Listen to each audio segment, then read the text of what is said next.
El culto de la puerta, los ejecutores de Tiahuanaco. Te sitúas aproximadamente en el año 600 de nuestra era. Estás a casi 4.000 metros sobre el nivel del mar, en la vasta planicie del altiplano boliviano, donde el aire es tan delgado que ralentiza tus pensamientos y la luz es tan intensa que la piedra parece vibrar. Frente a ti se alza una puerta tallada en un único bloque de andesita gris. Mide cerca de 3 metros de altura, casi 4 de ancho y pesa alrededor de 10 toneladas. Ninguna rueda la transportó. Ningún gran animal de carga la arrastró hasta aquí. Y, sin embargo, en su parte superior, esculpido en relieve con una precisión que parece mecánica, se despliega un conjunto de figuras que nadie ha logrado explicar por completo. En el centro observas una figura de ojos rectangulares y un tocado radiante. A ambos lados, distribuidos en 3 filas de 16, 48 en total, se alinean seres alados prácticamente idénticos, todos mirando hacia el centro. Cada uno sostiene el mismo objeto, en la misma mano y con el mismo ángulo. Los arqueólogos lo llaman cetro. Pero la palabra cetro resulta insuficiente. Cuando examinas su forma, no parece un bastón ceremonial. Lo que ves se asemeja más a un arma. Estás en Tiahuanaco, y la Puerta del Sol es su monumento más célebre. Sin embargo, la verdadera incógnita no es la puerta en sí, sino lo que ocurría debajo de ella, a su alrededor y a lo largo de los 600.000 kilómetros cuadrados de territorio andino que esta civilización logró influir sin dejar evidencia de un ejército permanente. Durante décadas, el arqueólogo Alan Kalada, de la Universidad de Chicago, excavó Tiahuanaco y sus alrededores. Su equipo documentó una sociedad de asombrosa complejidad organizativa. El complejo monumental de Pumapunku, uno de los principales conjuntos arquitectónicos del sitio, contiene bloques de andesita roja y arenisca tallados con una precisión extraordinaria, encajes en forma de H y ángulos de 90 grados exactos hasta fracciones mínimas. La tecnología necesaria para lograr tales cortes no ha sido identificada en el registro arqueológico. Ninguna herramienta conocida del periodo Tiwanaku debería, y, aún así, allí permanecen, a casi 4.000 metros de altitud, ensamblados con una tolerancia que pondría a prueba incluso a un taller moderno de cantería. Ionwan Janasak, de la Universidad de Vanderbilt, demostró que el núcleo ritual de Tiahuanaco estaba diseñado en torno a rutas procesionales y ejes visuales cuidadosamente controlados. El trazado determinaba quién podía ver qué monumento y desde qué punto. No era una ciudad concebida para el acceso abierto. Era un entorno de visibilidad estratificada, donde distintos grupos tenían permitido contemplar ciertos espacios y otros no, y donde las consecuencias de traspasar esos límites probablemente eran graves. Una jerarquía espacial tan deliberada no parece simple religión. Se asemeja más a un sistema de seguridad operativa. El registro óseo deja el marco operativo aún más claro. Los análisis bioarqueológicos de restos humanos hallados en contextos rituales de Tiahuanaco identificaron depósitos de decapitación. Las vértebras cervicales muestran cortes limpios, consistentes con un solo golpe de una hoja larga, repetidos en múltiples estratos a lo largo de varios siglos. No se trata de un episodio aislado. Se trata de un procedimiento reiterado. Kelly Knudson, de la Universidad Estatal de Arizona, analizó los isótopos de esos restos y descubrió que los individuos decapitados no eran residentes locales. Las firmas de estroncio indican orígenes diversos: la costa de Chile, la cuenca amazónica, las tierras bajas de Bolivia. Procedían de los márgenes geográficos de la esfera de influencia tiwanacota y terminaron depositados ritualmente bajo los monumentos del centro ceremonial. Vuelves entonces a observar las 48 figuras de la puerta. Los iconógrafos han señalado que los objetos que sostienen no son idénticos en todos sus detalles. Las formas terminales de los implementos varían sutilmente según la fila en la que se encuentre cada figura. La fila superior porta una variante. La intermedia, otra. La inferior, una tercera. Lo que a primera vista parece una imagen uniforme podría, en realidad, representar una jerarquía escalonada en la que cada nivel sostiene una versión específica del mismo instrumento, correspondiente a su rango. Si esta interpretación es correcta, la Puerta del Sol no sería simplemente un calendario religioso, como propone la visión dominante. Sería un diagrama organizativo tallado en piedra a 3.850 metros de altitud, 48 operativos jerarquizados alrededor de una figura central de mando, cada uno con su versión reglamentaria de un instrumento letal acorde a su posición. La interpretación convencional merece atención. Arqueólogos andinos de referencia sostienen que las 48 figuras representan ciclos calendáricos, meses o estaciones rituales dentro de un sofisticado marco astronómico. La deidad central, conocida como el dios de los báculos, sería una figura solar vinculada a la agricultura, comparable a otras deidades precolombinas del continente. Los depósitos óseos se explican como prácticas sacrificiales ampliamente extendidas en el mundo andino, en continuidad con tradiciones posteriores como la capacocha inca. La diversidad geográfica de los restos se interpreta como resultado de una economía de peregrinación, personas que viajaban desde distintos puntos de los Andes para participar en los ciclos rituales. Estas no son hipótesis marginales, sino conclusiones elaboradas por especialistas que trabajan con evidencia real.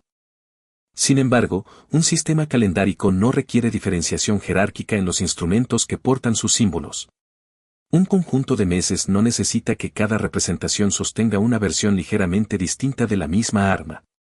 Y una economía de peregrinación no explica por qué los restos muestran el mismo corte, al mismo nivel cervical, producido por una hoja de geometría idéntica durante 2 siglos de estratigrafía.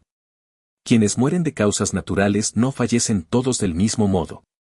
Quienes son ejecutados bajo un protocolo estandarizado, sí. Lo que vuelve verdaderamente inquietante a Tiahuanaco es la cuestión de su expansión. Esta civilización logró influir en 600.000 kilómetros cuadrados sin ejércitos, sin guarniciones y sin la infraestructura militar que otros imperios antiguos consideraron indispensable. Su influencia se propagó a través de la adopción de su sistema ritual por culturas vecinas. Y cuando Tiahuanaco colapsó alrededor del año 1000 de nuestra era, tras una prolongada sequía documentada en los registros de núcleos de hielo del cercano glaciar Quelcecaya, la iconografía del culto de la puerta no desapareció. El dios de los báculos, los asistentes jerarquizados y el lenguaje visual específico de esta posible estructura letal continuaron presentes en el imaginario andino durante siglos después de que la civilización material se hubiera desvanecido. Algunas instituciones sobreviven a los edificios que las albergaron. Algunos métodos perduran más que quienes los crearon. Y existen estructuras organizativas tan eficaces para gestionar poblaciones a enormes distancias que, incluso cuando el centro desaparece, el sistema sigue funcionando en los márgenes, sostenido por personas que quizá ya no recuerdan su origen, pero sí saben que funciona. Entonces te haces preguntas inevitables. ¿Quiénes eran realmente los 48? ¿Qué ocurrió con aquellos individuos recogidos en la periferia de Tiahuanaco y trasladados al núcleo ceremonial para morir bajo la puerta? ¿Y si este culto logró expandir una influencia de escala continental sin recurrir a la guerra abierta, ofreciendo algo que otras culturas deseaban lo suficiente como para adoptar un sistema ritual de ejecución? ¿Qué era exactamente aquello que estaban ofreciendo? Desde la puerta de piedra en el techo del mundo, te desplazas ahora hacia el norte y el este, cruzando el Atlántico hasta las onduladas colinas calcáreas del sur de Inglaterra. Allí encuentras otro dispositivo de muerte. No dejó su huella en relieves de piedra, sino en huesos acumulados en fosos. Y, como en Tiahuanaco, las víctimas no parecían pertenecer al lugar donde terminaron. Te sitúas sobre Hamilton Hill en una mañana gris.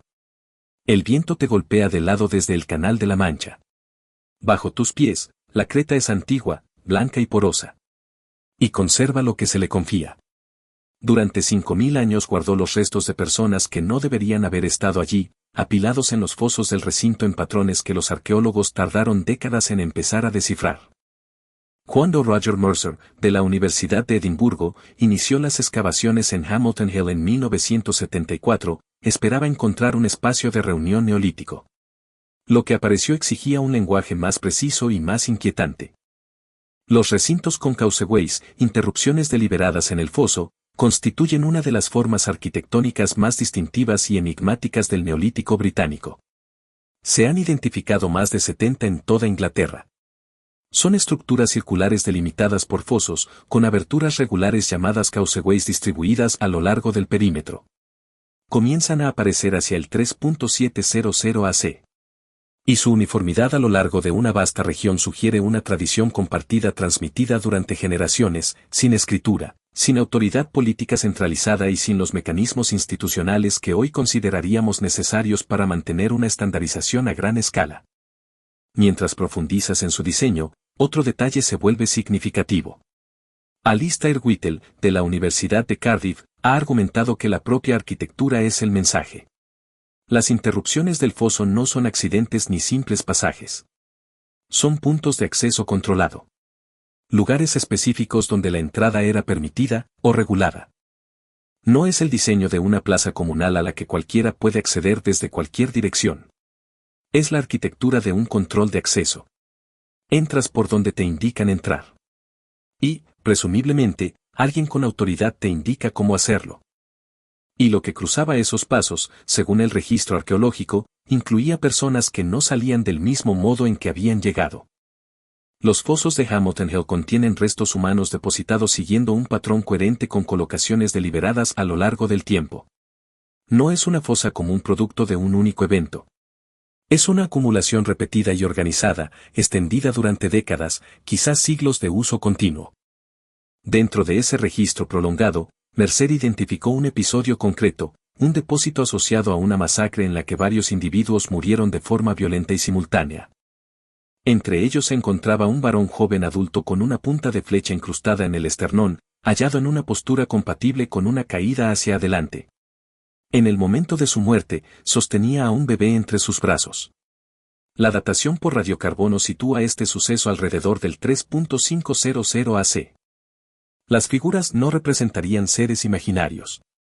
Representarían personas reales, marcadas físicamente desde la infancia como miembros de una categoría social específica. Un grupo que deformó los cráneos de sus hijos para ajustarlos a un modelo reconocible, durante 3000 años y a lo largo de miles de kilómetros, no sería un simple culto local. Sería una institución hereditaria, con criterios de pertenencia transmitidos de generación en generación y con la capacidad organizativa para hacerlos cumplir. La interpretación dominante sostiene que estas figurillas reptilianas representan una deidad o un ser mitológico de la tradición religiosa mesopotámica temprana. Pero cuando observas la duración, la distribución geográfica, los contextos funerarios y las posibles modificaciones corporales asociadas, lo que tienes ante ti ya no es solo un símbolo religioso. Es la huella de algo estructurado, persistente y profundamente antiguo. La interpretación dominante sostiene que estas figuras podrían representar una deidad tónica vinculada a la tierra o a la fertilidad, comparable a otros seres híbridos presentes en sistemas iconográficos del antiguo Cercano Oriente. Según esta lectura, la uniformidad que observas a lo largo del tiempo y del espacio no implicaría una institución organizada, sino simplemente el alcance de la red comercial y cultural ubaidita. Los enterramientos con trauma próximos a los depósitos de figurillas serían coincidencias. Esta es la postura adoptada por la mayoría de los arqueólogos mesopotámicos en activo, y merece ser considerada con seriedad. Porque es cierto, una figurilla no prueba violencia institucional. Y la proximidad entre un objeto y un cuerpo con trauma no establece automáticamente una relación causal. Pero cuando miras con atención, notas algo más. Las figuras existen en versiones masculinas y femeninas. Algunas sostienen bebés. Aparecen en contextos diferenciados, incluso jerarquizados, a lo largo de toda el área cultural. En la iconografía del antiguo Cercano Oriente, las deidades suelen distinguirse claramente de los mortales por su tamaño, por atributos sobrenaturales o por símbolos específicos. Las figuras ubaiditas no presentan nada de eso. Lo que sí muestran, de manera constante, es un cráneo no natural, una morfología facial concreta y una relación espacial con otras figuras que la sitúa por encima. No más grandes. No más divinas. Simplemente colocadas arriba. Esa diferencia importa. Y entonces, de pronto, la tradición se detiene. El periodo Ubaid concluye con la transición al periodo Uruk, un cambio tan abrupto que algunos investigadores lo describen como una sustitución cultural. Justo cuando se inventa la escritura y surgen las primeras ciudades, la tradición de las figurillas lagarto desaparece casi por completo. Si la institución que representaban hubiera sido únicamente religiosa, su iconografía habría continuado dentro de la nueva cultura letrada, como ocurre con la mayoría de tradiciones espirituales. Pero no ocurre así. Desaparece exactamente cuando comienzan los registros escritos. Y lo que permanece es un mito, el relato de 7 sabios que trajeron la civilización a la humanidad antes del diluvio. Hombres pez tallados en los muros de los templos. Una historia sobre maestros que nunca fueron del todo humanos y que, en ninguna fuente conservada, fueron responsabilizados por nada. Desde los valles fluviales de Mesopotamia, ahora te desplazas hacia el este de Europa, hacia las llanuras de Tierra Negra cercanas al Mar Negro. Allí encuentras una civilización que construyó algunos de los asentamientos más grandes del planeta y que destruyó todo lo que levantó, generación tras generación, durante casi 3000 años. Y la pregunta sobre quién garantizaba que todos obedecieran nunca ha sido respondida. Te adentras en la cultura Cucuteni, Tripilla, los ejecutores del fuego en Europa Oriental. Imagina que no heredas una ciudad en el sentido habitual. No la recibes para conservarla. Heredas la obligación de incendiarla hasta convertirla en cenizas y luego reconstruirla en un lugar cercano, sabiendo que tus hijos heredarán la misma obligación. Ahora imagina que esa práctica continúa sin interrupción durante 2.750 años. Imagínala extendiéndose por lo que hoy son Rumanía, Moldavia y Ucrania. Incluye asentamientos que albergan 10.000, 12.000, incluso 15.000 personas. Y entonces pregúntate, ¿qué tipo de organización consigue que, generación tras generación, sitio tras sitio, todos cumplan con esa norma? La cultura Cucuteni, Tripilla es una de las civilizaciones prehistóricas más extraordinarias y, al mismo tiempo, menos discutidas de Europa. Fue identificada de manera independiente en las décadas de 1880 y 1890 por el arqueólogo rumano Teodorte Burada y el arqueólogo ucraniano Vikenty Boyka. Su desarrollo se extiende aproximadamente entre el 5.500 y el 2.750 AC. En su apogeo, los llamados megasitios Cucuteni, Tripilla estaban entre los mayores asentamientos humanos del mundo. El sitio de Talianki, en la actual Ucrania, abarcaba cerca de 320 hectáreas y contenía unas 2.700 estructuras estimadas. En Nebelivka, los estudios de magnetometría realizados por un equipo dirigido por el arqueólogo John Chapman, de la Universidad de Durham, revelaron más de 1.400 estructuras organizadas según un diseño radial planificado. No eran aldeas. Eran ciudades levantadas por comunidades sin sistema de escritura, sin moneda metálica y, según la evidencia disponible, sin una estructura estatal formal. Y todas fueron incendiadas. El carácter intencional de estos incendios ha sido establecido por múltiples equipos de investigación independientes que han trabajado en toda la extensión geográfica y temporal de la cultura. No fueron fuegos accidentales. Las dataciones por termoluminiscencia del barro cocido y del enlucido de arcilla utilizado en la construcción muestran temperaturas de combustión entre 700 y 900 grados Celsius en sitio tras sitio. Esos niveles de calor son compatibles con la aplicación deliberada de materiales combustibles sobre las estructuras. Un incendio accidental no alcanza 900 grados de manera uniforme en todo un asentamiento. Un incendio provocado, con intención y acelerantes, sí. Los intervalos entre los eventos de quema, determinados mediante datación por radiocarbono y análisis estratigráfico en múltiples yacimientos, se concentran en torno a los 60 u 80 años. Eso equivale a una generación. Quienes incendiaban el asentamiento no eran quienes lo habían construido. Eran quienes habían crecido en él. Personas que sabían que, llegado el momento, todo lo que conocían como hogar se convertiría en ceniza. Y entendían que no se trataba de una tragedia. Era una obligación. El arqueólogo ucraniano Mikhailo Videyko, de Kiev, tras décadas estudiando los megasitios de la cultura Cucuteni Tripilla, señaló un detalle en el patrón de combustión que la hipótesis del incendio accidental no logra explicar. En estos asentamientos, el fuego parece iniciarse en la periferia y avanzar de manera progresiva hacia el centro. Un incendio fortuito comienza en un punto concreto, un hogar, una chispa, y se propaga de forma irregular, condicionado por el viento y el combustible disponible. Pero un fuego que arranca desde el borde exterior de un asentamiento extenso y avanza de manera sistemática hacia el interior sugiere otra cosa, personas situadas en el perímetro, moviéndose hacia adentro. Eso no es azar. Es una operación dirigida. Alguien decidía dónde comenzaba el fuego. En varias estructuras quemadas se han hallado restos humanos. Representan una fracción pequeña pero significativa del registro óseo. La interpretación más aceptada sostiene que esas personas murieron antes del incendio, por causas naturales, y que sus restos quedaron simplemente sellados por el fuego posterior. Es una posibilidad. Pero también existe otra, que estuvieran dentro durante la quema por razones distintas. Y distinguir entre un enterramiento accidental y uno intencional no siempre es posible solo a partir de huesos calcinados. Además, los perfiles esqueléticos, edad, sexo, posibles señales de trauma perimortem, no han sido publicados de manera suficientemente completa como para ofrecer una respuesta definitiva. Y lo que se destruía en cada incendio no era insignificante. La cultura Cucuteni Tripilla produjo una cerámica de extraordinaria complejidad estética, vasijas con espirales y motivos geométricos que se cuentan entre las más sofisticadas del Neolítico europeo. Todo eso ardía. Las reservas de grano que representaban meses de trabajo desaparecían en las llamas. Las vigas estructurales, que habían requerido años para obtenerse y prepararse, quedaban reducidas a ceniza. Mantener durante casi 2.750 años, en cientos de asentamientos, la decisión de destruir semejante volumen de valor no parece una simple preferencia cultural. Se asemeja más a una obligación respaldada por algo más fuerte que la costumbre. La posición dominante sostiene que estas quemas constituían un cierre ritual del asentamiento tras un periodo definido de uso, una clausura ceremonial comparable al enterramiento de los muertos, seguida por la fundación de un nuevo poblado en otro lugar cercano. Otros investigadores han propuesto una función sanitaria. El fuego habría servido para eliminar plagas y patógenos acumulados en estructuras de madera densamente habitadas.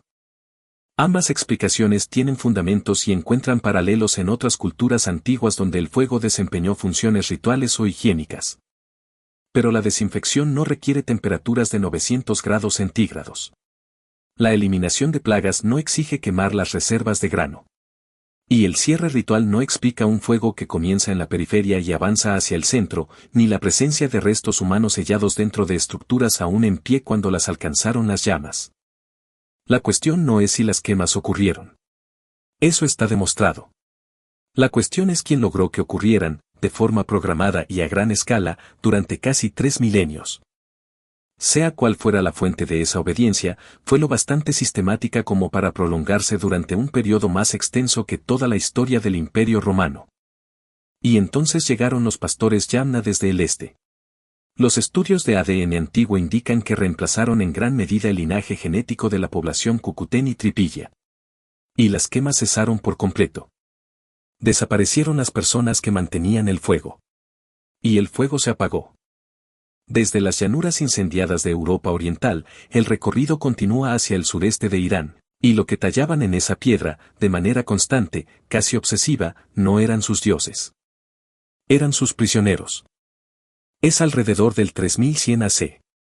En un valle fluvial de lo que hoy es la provincia de Kermán, en el sureste de Irán, talleres trabajan la clorita, una piedra relativamente blanda y fácil de esculpir. Las vasijas producidas allí viajan hacia Mesopotamia, ascienden hacia Asia Central y alcanzan el Golfo Pérsico. Se comercian a lo largo de vastas distancias. Y en cada pieza destinada a contextos de élite aparece la misma escena. Una figura con tocado cornudo se alza sobre un ser humano arrodillado y atado. Frente a ti, observas cómo los detalles del cuerpo atado no dejan lugar a dudas, las muñecas están firmemente sujetas, la postura es rígida y controlada, y la relación entre la figura de pie y la figura sometida es directa y explícita. No hay ambigüedad posible en la escena. El montículo B, el más grande, se eleva aproximadamente 13 metros y cubre una extensión cercana a las 3 hectáreas y media. Te encuentras ante una estructura monumental de tipo similar a una zigurat, con una escala y una sofisticación arquitectónica que preceden incluso a los primeros zigurats conocidos de Mesopotamia. Mientras avanzas en la evidencia, comprendes que los constructores de este complejo no eran una cultura periférica o secundaria frente a las grandes civilizaciones mesopotámicas. Eran una civilización en sí misma, y en varios aspectos parecen incluso anteriores a lo que tradicionalmente se ha considerado el origen. Las excavaciones de Magzade revelan tablillas de arcilla con un sistema de escritura aún no descifrado. No se trata de marcas contables simples ni de protoescritura, sino de un sistema formal completo. Esto abre la posibilidad de que Hirov represente una invención independiente de la escritura, distinta de las tradiciones mesopotámicas o egipcias, e incluso potencialmente anterior. El sistema aún no ha podido ser interpretado, y las razones de ello son tanto técnicas como, según algunos investigadores, más complejas de lo que se admite públicamente. Los análisis metalúrgicos de los objetos de bronce de Hirov muestran un conocimiento avanzado de aleaciones, incluyendo la producción controlada de bronce con estaño en una etapa que desafía la cronología establecida del desarrollo metalúrgico de la Edad del Bronce. No estás viendo una sociedad que aprende a trabajar el metal, sino una que ya domina esa tecnología. La red de intercambio confirmada por la distribución de las vasijas de clorita se extiende desde el Golfo Pérsico hasta Afganistán y Mesopotamia, cubriendo miles de kilómetros. Esto indica que Hirov participaba en un sistema de comercio continental altamente desarrollado en un periodo en el que, según la cronología tradicional, ese tipo de redes apenas debería estar formándose. Y entonces aparece el elemento más inquietante: en todos estos objetos, especialmente en los destinados a contextos de élite, se repite una misma escena. Una figura con tocado corniforme se sitúa sobre un ser humano arrodillado y atado. Las muñecas del cautivo están colocadas siempre de la misma manera, y la postura del personaje dominante se repite con una precisión constante. Al observar múltiples ejemplos, entiendes que no se trata de variaciones artísticas. La composición, la posición relativa de las figuras, el tipo de tocado y la forma de la sujeción se mantienen consistentes a lo largo de piezas separadas por grandes distancias y largos periodos de tiempo. Es como si se estuviera reproduciendo un mismo modelo visual con exactitud casi documental. La interpretación académica dominante sostiene que estas escenas representan mitología, concretamente enfrentamientos entre seres divinos, donde las figuras con cuernos serían deidades y los cautivos enemigos sobrenaturales vencidos. Bajo esta visión, la repetición iconográfica responde a convenciones religiosas compartidas. Sin embargo, cuando comparas estas imágenes con otros sistemas iconográficos del antiguo Cercano Oriente, notas una diferencia importante. Las figuras divinas suelen representarse con escalas mayores, rasgos sobrenaturales o marcadores claros de su condición. Aquí, en cambio, las proporciones son humanas. No hay gigantismo ni transformación evidente. Lo que observas son cuerpos humanos, con detalles físicos específicos, muñecas atadas, posturas de rodillas, orientaciones corporales concretas. Detalles que sugieren observación directa más que imaginación simbólica. Y mientras sigues avanzando en esta secuencia de evidencias, la sensación de patrón se hace cada vez más difícil de ignorar. Estas estructuras se asemejan claramente a personas. No a individuos genéricos, sino a dos categorías bien definidas, una con autoridad y otra sin ella, separadas por una jerarquía visible en la propia representación. Mientras sigues analizando estas escenas, surge una hipótesis inquietante. Si las imágenes de cautivos atados no son mitología, sino registros reales, entonces los objetos de élite de Hirov podrían entenderse como una forma de comunicación. Una civilización que distribuye imágenes de ejecución ritualizada a través de todas sus relaciones comerciales importantes, de manera constante durante siglos, no está simplemente decorando su cultura material. Está transmitiendo un mensaje. Está diciendo que hace, que controla y, de forma implícita, que puede hacer. Y además se asegura de que cualquier sociedad conectada a su red comercial lo entienda con claridad. La civilización de Hirov desaparece por completo alrededor del 2500 AC. No se identifica ninguna cultura sucesora clara. No sobrevive ningún registro escrito en una forma que pueda ser descifrada. La causa de su colapso sigue sin conocerse. Sea cual sea ese grupo sacerdotal o ejecutor al que parecen aludir las imágenes de las vasijas, su actividad se interrumpe de manera total y definitiva. No hay continuidad reconocible. Solo quedan los recipientes, y ahora el recorrido cambia de escenario. Porque lo que viene a continuación no está enterrado en desiertos ni en valles fluviales. Está bajo el océano. Nos trasladamos al Pacífico, frente a la costa de Japón, donde plataformas de piedras sumergidas parecen haber permanecido intactas durante más de 12.000 años, esperando a ser interpretadas. Son los monumentos de Yonaguni, y su naturaleza sigue siendo objeto de debate. Te sitúas aproximadamente en el 9.500 AC. La última glaciación está terminando. El nivel del mar asciende de forma perceptible incluso dentro de una sola generación. En una plataforma del extremo occidental del archipiélago japonés, conectada entonces al continente asiático por un puente terrestre que pronto quedará sumergido, algo emerge sobre la superficie. Observa superficies planas, paredes verticales y esquinas rectas. Ves terrazas escalonadas que descienden siguiendo un orden preciso. Y, recorriendo la parte superior de la estructura hacia una depresión central, aparecen canales estrechos, rectilíneos y claramente definidos. Estos canales tienen una dirección constante. Conducen hacia el centro. Y todo lo que circuló por ellos ha desaparecido desde hace más de 12.000 años.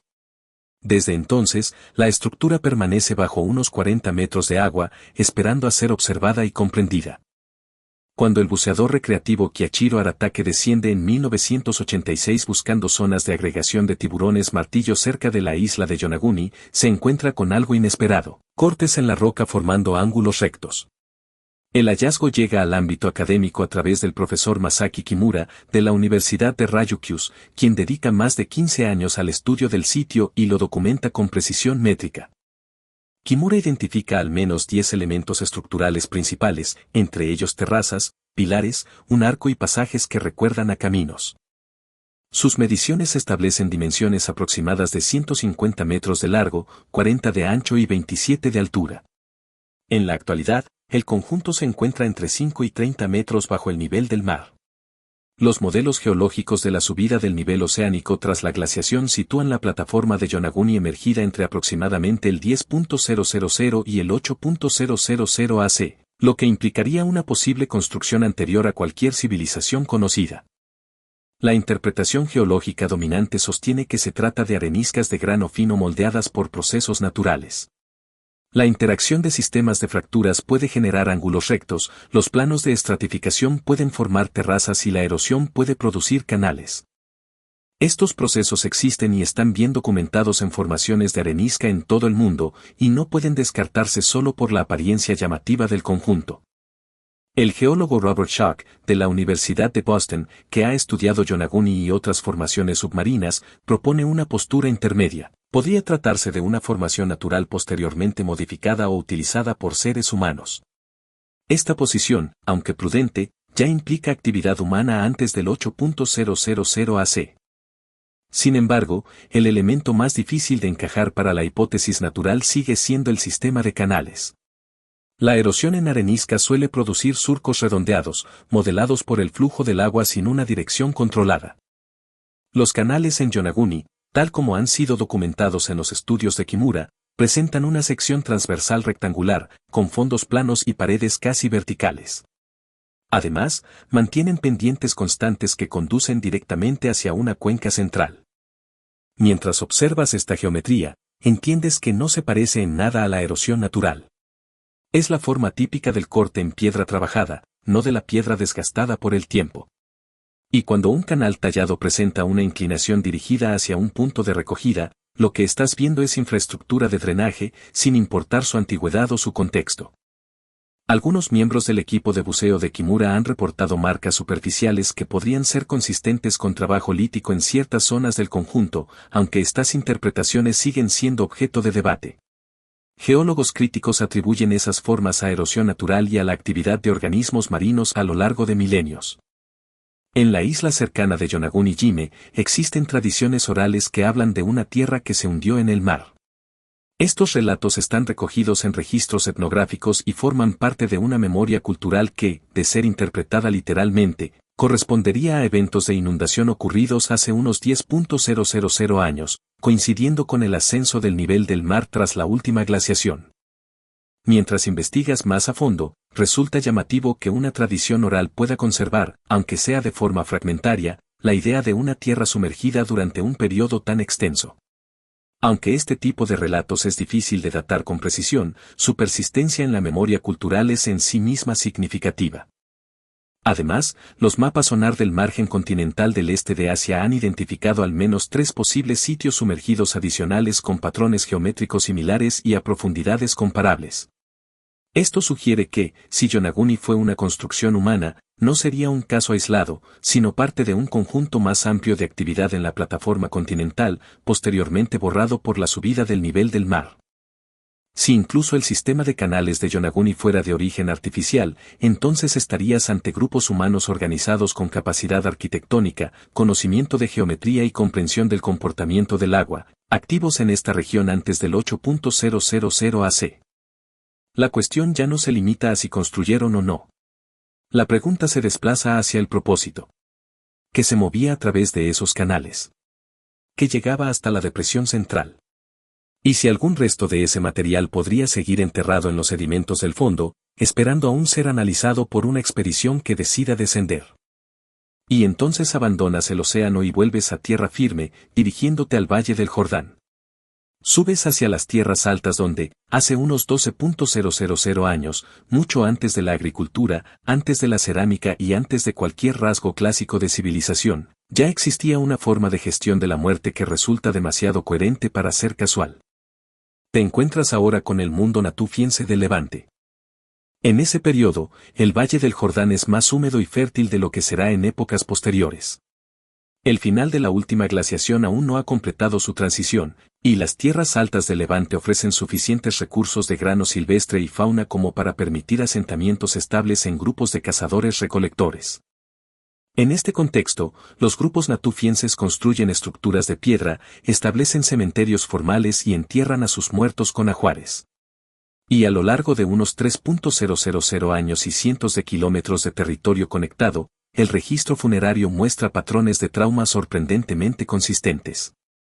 Dorothy Garrod fue quien identificó y definió la cultura natufiense tras sus excavaciones en la cueva de Sukba a partir de 1928, un trabajo que más tarde contribuiría a convertirla en una de las primeras mujeres en ocupar una cátedra en la Universidad de Cambridge.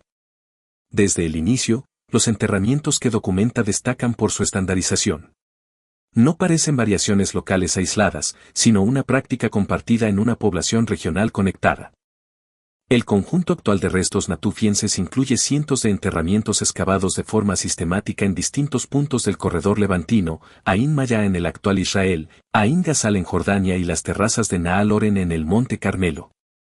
Los análisis de antropología física realizados por investigadores como Sultan Muezen, Anna Balfour Cohen y Ofer Bar Yosef han estimado que entre un 8 y un 12% de los adultos presentan indicios de violencia interpersonal.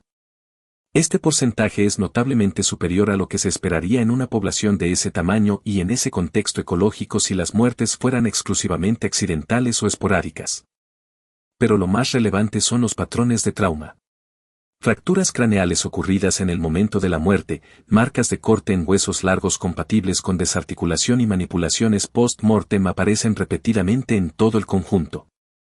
En un escenario de violencia aleatoria, esperarías variabilidad, distintos huesos afectados, distintos tipos de heridas, diferentes patrones de tratamiento del cuerpo. Sin embargo, lo que aparece aquí es repetición. Las mismas zonas del cuerpo. Los mismos tipos de lesiones. Y las mismas formas de manipulación de los restos humanos, repetidas a lo largo de miles de años y extendidas a lo largo de cientos de kilómetros. Te encuentras ahora frente a una idea que cambia por completo el tono del viaje. Si en los capítulos anteriores has seguido patrones de violencia organizada, ahora el escenario se traslada a una isla del Mediterráneo donde, bajo tierra, la gestión de la muerte alcanza una escala difícil de asimilar. El complejo de Al-Safien y Hipogeum aparece como un descenso físico y simbólico. Bajo la superficie de la isla, desciendes por una escalera tallada en piedra. No es empinada, pero a medida que avanzas el aire cambia.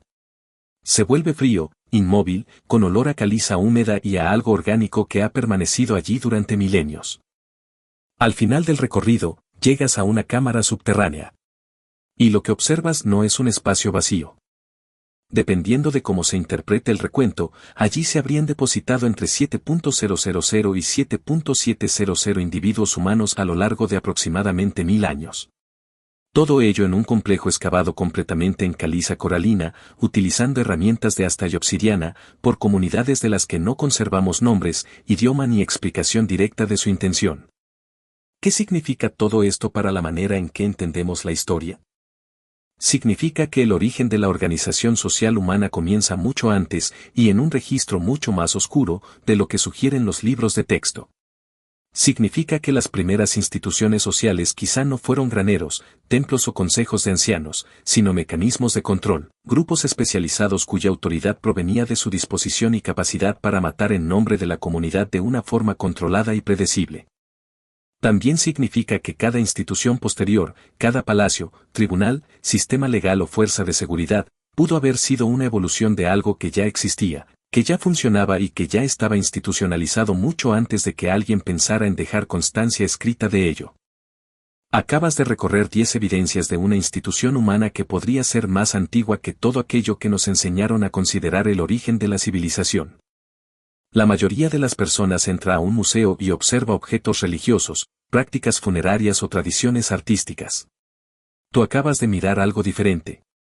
Has estado leyendo un registro operativo grabado en piedra, hueso, arcilla y agua por personas que comprendían que la pregunta más importante que toda sociedad debe responder no es cómo cultivar alimentos o construir refugios, sino quién tiene la autoridad para decidir quién vive y quién no. Ellos respondieron esa pregunta antes de que existieran palabras para describirla. Y la respuesta que dieron, a juzgar por las evidencias que dejaron, funcionó lo suficientemente bien como para mantenerse durante 10.000 años. Si este es el tipo de historia que se niega a permanecer en silencio cuando caminas frente a ella en un museo, entonces este es tu lugar. Suscríbete ahora y activa la campanita para no perderte los próximos descubrimientos que exploraremos aquí en Antiguo Saber. Y deja en los comentarios cuál de estos casos cambió por completo tu forma de ver el mundo antiguo, o si alguna vez has visitado uno de estos lugares, que sentiste al estar allí. Porque a veces la información más importante no está en los artículos académicos. A veces está en el lugar mismo, presionando contra el silencio, esperando a que alguien haga la pregunta correcta. Cada sitio de esta lista entendió algo fundamental en su propio tiempo y en su propio lenguaje. El poder más grande que una sociedad puede controlar no son sus cosechas, ni su territorio, ni sus dioses. Es la frontera entre quienes continúan viviendo y quienes no.